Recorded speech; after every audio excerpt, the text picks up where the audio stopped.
Assalamualaikum warahmatullahi wabarakatuh. Halo semuanya, perkenalkan nama aku Charlie Rizka Saputri, NPM 2021010224, Prodi Hukum Keluarga Islam kelas C. Jadi di sini aku bakal jelasin sedikit tentang objek dan kegunaan filsafat hukum Islam yang ada di mata kuliah Filsafat Hukum Islam yang diampu oleh dosen pengampu yaitu Bapak Hevin Yogi Pradikta MHI. Untuk mempersingkat waktu, mari kita bahas tentang objek dan kegunaan filsafat hukum Islam. Hukum Islam mengacu pada pandangan hukum yang bersifat teologis. Artinya, hukum Islam itu diciptakan karena ia mempunyai tujuan. Tujuan dari adanya hukum Islam tersebut ialah terciptanya kedamaian di dunia dan kebahagiaan di akhirat. Jadi, hukum Islam bukan bertujuan meraih kebahagiaan yang fana dan pendek di dunia semata, tetapi juga mengarahkan kebahagiaan yang kekal di akhirat kelak. Inilah yang membedakannya dengan hukum manusia yang menghendaki kedamaian di dunianya saja. Tujuan hukum Islam ini merupakan manifestasi dari sifat Rahman dan Rahim, yaitu Maha Pengasih dan Maha Penyayang Allah kepada semua makhluknya. Rahmatan lil alamin adalah inti syariah atau hukum Islam. Keberadaan syariah tersebut dapat menegakkan perdamaian baik itu di muka bumi dengan pengaturan masyarakat yang keadilannya sangat mulia di hadapan Tuhan, dan sifat adil merupakan jalan menuju takwa setelah iman kepada Allah. Hukum Islam dalam upaya menegakkan itu semua harus siap menghadapi kejadian-kejadian yang baru yang timbul karena perkembangan masyarakat dan perubahan suasana.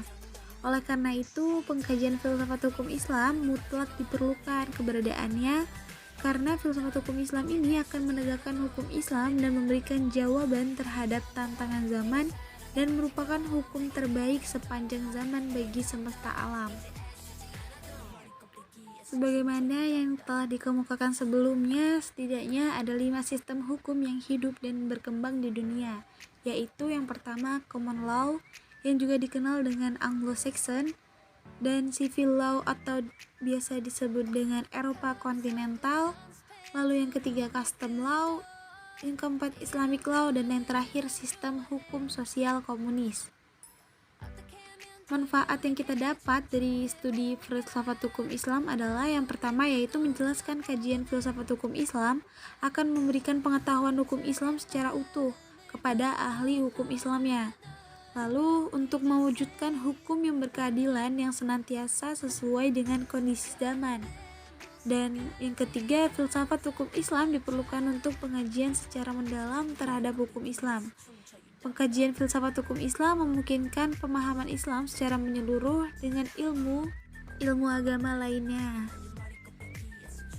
Para ahli usul fikih sebagaimana ahli filsafat hukum Islam membagi filsafat hukum Islam kepada 2 rumusan, yaitu yang pertama filsafat tasyri' dan yang kedua filsafat syariah. Filsafat tasyri' ialah filsafat yang memancarkan ahli filsafat hukum Islam, menguatkannya dan memeliharanya. Filsafat ini bertugas untuk membicarakan hakikat dan tujuan penerapan hukum Islam tersebut. Filsafat tasyri' terbagi kepada 5 bagian, yaitu Daim al-Ahkam atau dasar hukum Islam, Mabadi al-Ahkam atau prinsip-prinsip hukum Islam, Usul al-Ahkam atau pokok-pokok hukum Islam, atau Masyhadil al-Ahkam atau sumber-sumber hukum Islam, Maqasid al-Ahkam atau tujuan-tujuan hukum Islam, dan Qawaid al-Ahkam atau kaidah-kaidah hukum Islam. Filsafat syariah yaitu filsafat yang diungkapkan dari materi-materi hukum Islam seperti ibadah, muamalah, jinayah, ukubah, dan sebagainya. Filsafat ini bertugas membicarakan hakikat dan rahasia hukum Islam. Termasuk dalam pengembangan filsafat syariah ada 4 perkembangan, yaitu yang pertama Asrul al-Ahkam, rahasia-rahasia hukum Islam. Yang kedua Kasais al-Ahkam, ciri-ciri khas hukum Islam. Yang ketiga yaitu mahasin al-ahkam, keutamaan-keutamaan hukum Islam. Dan yang terakhir yaitu tawabi al-ahkam, yaitu karakteristik hukum Islam. Mungkin itu saja yang dapat saya sampaikan tentang objek dan kegunaan filsafat hukum Islam. Kurang lebihnya saya mohon maaf karena saya juga masih belajar. Terima kasih. Wassalamualaikum warahmatullahi wabarakatuh.